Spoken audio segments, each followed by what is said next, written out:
Oui, donc est-ce que vous pouvez nous expliquer alors comment, en effet, le rêve, d'après ce que vous avez dit, peut être en interaction avec notre façon de nous alimenter? Oui, alors il y a une autre science dont je n'ai pas parlé, c'est l'alchimie. C'est que les alchimistes se sont posés les mêmes questions que les analystes de rêve sont obligés de se poser aujourd'hui. C'est que les alchimistes se sont posés sur la création du monde. Ce que les alchimistes ont dit, si on trouve un système pour accélérer le processus d'évolution, puisqu'il y a de l'or dans la Terre, on pourrait peut-être fabriquer de l'or. Voilà, l'alchimie, c'est d'utiliser un minéral qu'aucun alchimiste ne donne le nom, mais enfin ce minéral, il provient de notre Terre, et il appelle le chaos des sages, la matière première, la matière des origines. Donc c'est une matière, si on l'utilise, on la transforme, et elle devient un jour pierre philosophale. Et cette pierre philosophale, elle amènerait à transformer tout métal en or. Ça n'a pas été vérifié, mais Jung a étudié cela. Il est allé voir dans les rêves le processus d'évolution alchimique que décrivent les alchimistes. Et Jung a beaucoup travaillé sur l'alchimie. Les psychanalystes d'aujourd'hui ont trouvé inintéressant l'approche de Jung. Or, elle est fortement utile parce que dans les rêves, il y a une évolution alchimique constante pour tous les êtres humains. Et si on l'explique à quelqu'un en analyse, on accélère l'évolution de la personne. On peut l'aider à évoluer au niveau de son alimentation, mais on peut l'aider à évoluer aussi au niveau de son caractère, et on peut l'aider à évoluer aussi sur le plan de sa transformation intérieure. Et c'est très utile de scander cette progression dans l'analyse, parce que ça va permettre à quelqu'un d'avancer plus vite. Et de voir qu'il y a en lui un système évolutif. Ça, c'est passionnant de voir qu'on a en nous des possibilités que l'on ne connaît pas, que l'on ignore. Alors, si on étudie la médecine chinoise, par exemple, en médecine chinoise, on va proposer telle ou telle alimentation par rapport à telle ou telle maladie. Comme dans toutes les approches médicales, on va proposer un certain régime ou une certaine façon de se nourrir pour être mieux avec sa santé. Alors, si on étudie cela dans les rêves, il y a une espèce d'alchimie où on se fabrique une nourriture. Alors, la nourriture dans les rêves, ce n'est pas que la nourriture physique. Nous nous nourrissons dans la vie, comme dans la vie. Dans la vie, nous nourrissons de choses matérielles, mais nous nous nourrissons aussi d'amour, de sentiments, de relations. C'est le deuxième axe, l'axe de la rencontre des autres, de la communication avec les autres. Et nous nourrissons aussi au niveau de notre esprit. On se nourrit d'idées, on se nourrit d'idéaux, d'enthousiasme. Et donc cette nourriture de l'esprit, elle est codée dans les rêves aussi par l'alimentation physique. Alors si on étudie les rêves, tous les rêves d'alimentation physique ne sont pas reliés obligatoirement à la santé du corps. Les rêves d'alimentation physique sont reliés à l'âme et à l'esprit.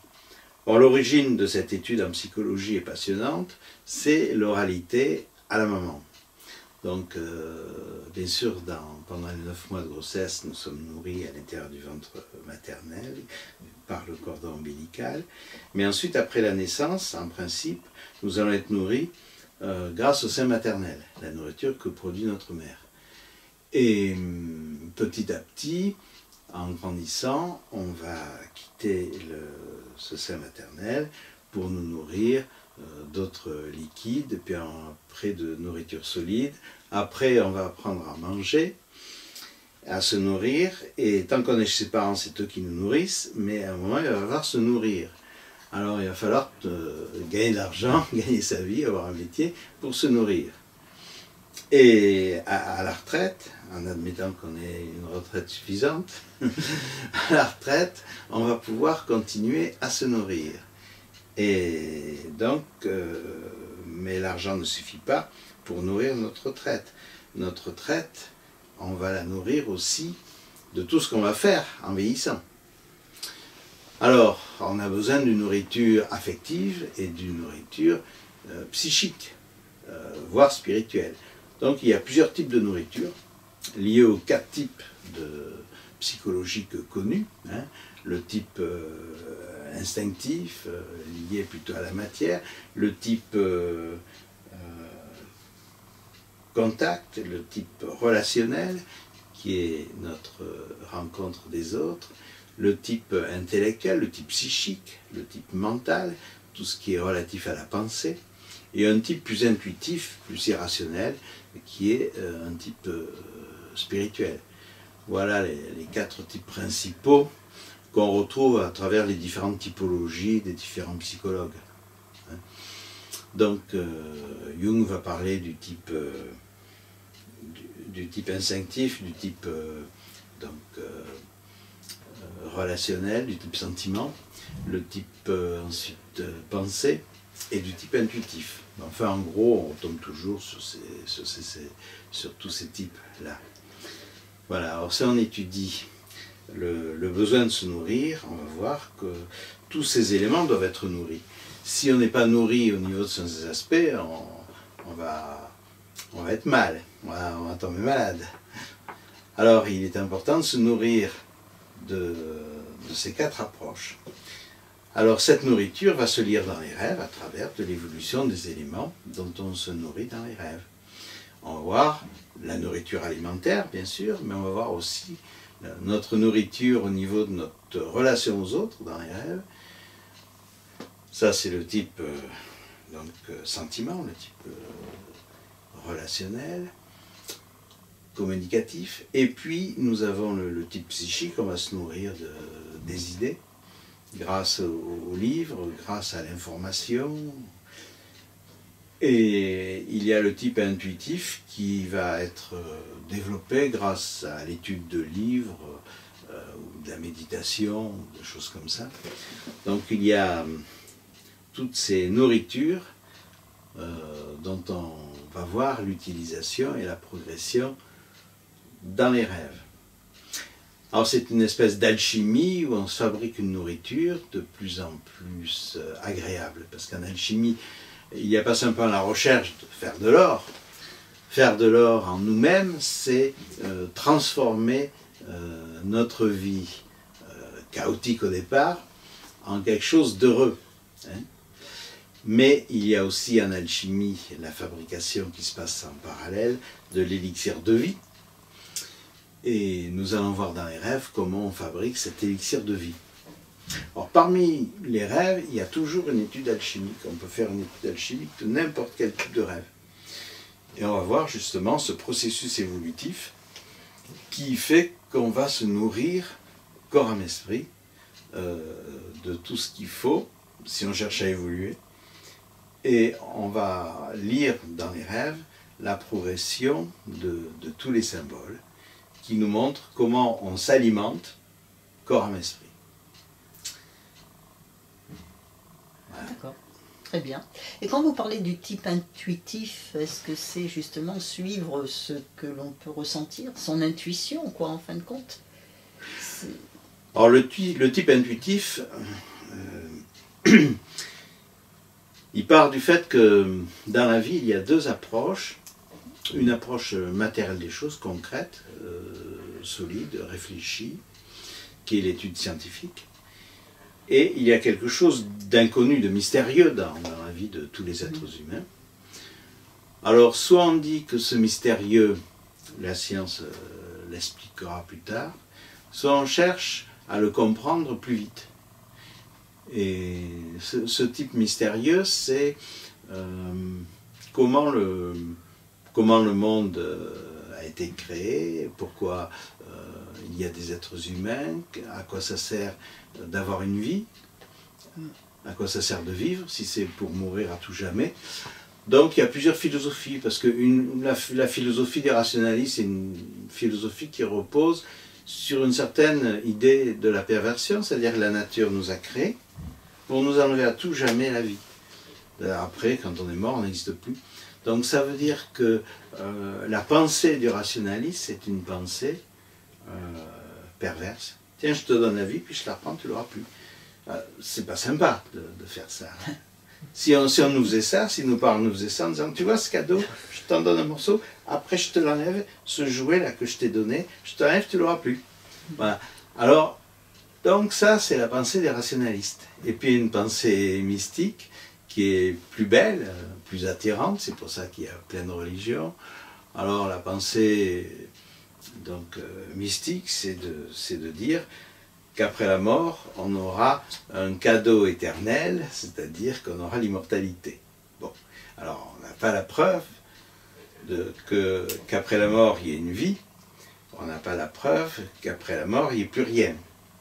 On n'a aucune preuve. Alors, il y a la pensée scientifique qui recherche cette preuve, et il y a ceux qui s'en fichent complètement, donc qui croient ce qu'ils veulent sans vérifier. Donc, autant les rationalistes que les religieux. Ils ne cherchent pas l'explication.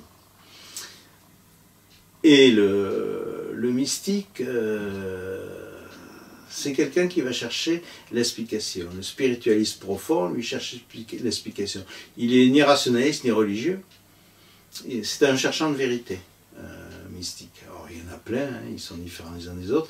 Ils n'ont pas tout à fait la même approche des choses, ils n'ont pas tout à fait la même vérité, mais ils croient que tout ça, tout ce qui existe, la nature, l'être humain, le cosmos,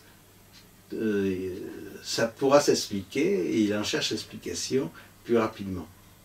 Alors l'une des branches de cette recherche est l'alchimie, mais il y a plein d'autres branches spirituelles qui recherchent cette même vérité, par tous les types de yoga, le zen, donc le chamanisme, mais aussi par toutes les autres pensées mystiques de tous les grands sages du monde entier. Alors il y a toutes ces recherches qui sont passionnantes, qu'on va pouvoir étudier avec les rêves. Et avec les rêves, on va essayer d'accéder à ce mystère du monde. Et on peut y arriver si on y travaille. Mais pour y arriver, il faut transformer ses défauts en qualité, ce qui fait que c'est difficile. Donc il y a peu de gens qui travaillent là-dessus. Alors d'un côté il y aurait les religieux, mais ils ne travaillent pas trop là-dessus parce qu'ils ne cherchent pas à faire de leur religion une science. Ils s'apercevraient qu'il y a beaucoup de choses fausses s'ils étudiaient leur religion à travers la science. Et les scientifiques, ils ne vont pas y mettre une dimension spirituelle parce qu'ils n'y croient pas. Donc il n'y a que les mystiques, les spiritualistes profonds qui vont essayer de chercher, d'avoir des clés. Alors il n'y a que le rêve et la méditation et l'étude des choses de la vie qui permettent de trouver une explication. Voilà, il n'y a que 3 approches finalement qui nous permettent d'accéder à cette étude du mystère des choses. Voilà, donc il y a deux types d'approches, une scientifique et donc une irrationnelle, qui est l'étude de l'intuition, de la clairvoyance, l'étude de tous les mécanismes de la nature et du fonctionnement des êtres et des choses, qui nous permet d'approcher cela. Alors soit on ne fait aucune étude et on reste un bébé, hein, soit on se dit qu'on a la vérité, c'est pas la peine de chercher. Voilà, c'est 2 approches bornées. Il n'y a que l'approche de la recherche qui n'est pas bornée. Alors cette approche, elle peut être plus axée vers la science ou plus axée vers l'expérience intérieure. Alors la science est très lente. Ce qui est plus rapide, c'est l'expérience intérieure, puisque des tas de sages nous disent, depuis des millénaires, que certaines personnes sont arrivées à découvrir ce fonctionnement de la nature du cosmos et de l'être humain à travers eux-mêmes par leur recherche personnelle. Alors ça, c'est le type intuitif. Donc, ce mystère des choses, il va essayer de le comprendre par certaines actions, par certaines méthodes. Et je pense que le rêve est la meilleure méthode dans ce domaine, parce que dans la méditation, nous n'avons pas toute cette richesse symbolique qu'apporte le rêve, nous n'avons pas toute cette progression symbolique liée à l'ombre et à la lumière. Dans la méditation, la plupart du temps, on a des expériences lumineuses. Donc, on n'a pas l'étude de l'ombre et la lumière. Or, notre vie est fondée sur une ombre et une lumière. Dans les rêves, on a des rêves affreux et des rêves merveilleux, et des rêves intermédiaires. Donc, dans le rêve, on a tout ce qu'on veut. Alors que dans la méditation, on est orienté vers quelque chose de très joli, mais qui parle surtout que de la lumière. Et on ne peut pas faire une étude approfondie. Donc ça, c'est le côté intuitif, la méditation, mais il y manque la raison. Alors bien sûr, il y a des courants de méditation profonds dans le bouddhisme, dans l'hindouisme, où on va davantage essayer d'en faire une science. Mais même dans ces pratiques-là, l'étude de l'ombre est plus secondaire. Alors que dans l'étude des rêves, nous avons les deux, l'étude de l'ombre et de la lumière. C'est pour ça que je pense que le rêve est la meilleure méthode pour cerner l'être humain. Et que l'essence du rêve, elle provient de choses tellement lointaines, comme je le disais tout à l'heure, elle s'est faite avec l'évolution du monde, cette pensée qui nous habite, qui est le rêve. Elle s'est construite au fur et à mesure de la création, et on peut continuer à la construire plus rapidement grâce à la méditation. La méditation a cet avantage-là, c'est qu'elle fait progresser l'étude des rêves. Alors l'étude des rêves, elle est obligée d'être empirique, donc elle a un côté intuitif, mais elle est très scientifique parce qu'elle s'appuie sur une progression symbolique rigoureuse, avec toutes les interactions entre les symboles, qui nous montrent comment l'inconscient fonctionne. Et là, on n'a pas assez à étudier cet inconscient. Mais je pense qu'il a dû être étudié il y a des millénaires, puisque quand nous étudions les mythologies du monde entier, on s'aperçoit que cette connaissance, elle vient de loin. Hein. Voilà, donc à l'heure actuelle, il faudrait retrouver cette science. Or, d'où vient-elle? Pourquoi à un moment il y a eu certainement une science? Quand on voit comment sont fabriqués certains alphabets. Certains alphabets se sont fabriqués à travers une conception tout à fait humaine des choses, où on a mis des images sur les choses de la vie pour créer un langage écrit. Mais si on étudie certaines approches très anciennes, des traditions, on s'aperçoit que notre alphabet ou notre écriture s'appuie sur des choses qui ne sont pas liées à notre perception du monde, mais à une science. Par exemple, si on étudie l'alphabet hébraïque, et si on étudie l'écriture celte, les runes, on s'aperçoit qu'il y a une science beaucoup plus poussée que certaines écritures primitives. Donc il y a des écritures primitives scientifiques qui s'appuient sur une science qu'on ne connaît pas, mais qui rejoint la science actuelle. C'est-à-dire que la symbolique des runes, on la retrouve dans la symbolique psychologique actuelle. Donc la symbolique psychologique actuelle, elle va retrouver les fondements de l'écriture des runes ou de l'écriture de l'alphabet hébraïque. Il y a des choses comme ça magnifiques. Il y a aussi le I Ching, le livre de philosophie chinoise, qui s'appuie sur quelque chose de scientifique que je ne pense pas qu'on a pu découvrir d'une façon très simple. C'est assez complexe, c'est assez riche, le Yiking aussi. Donc il y a toute une connaissance qui provient d'une science. On ne sait pas comment s'est construite cette science. Est-ce que c'est les hommes, les êtres humains qui ont trouvé cette science? Est-ce que certains penseurs sont arrivés à trouver cette science?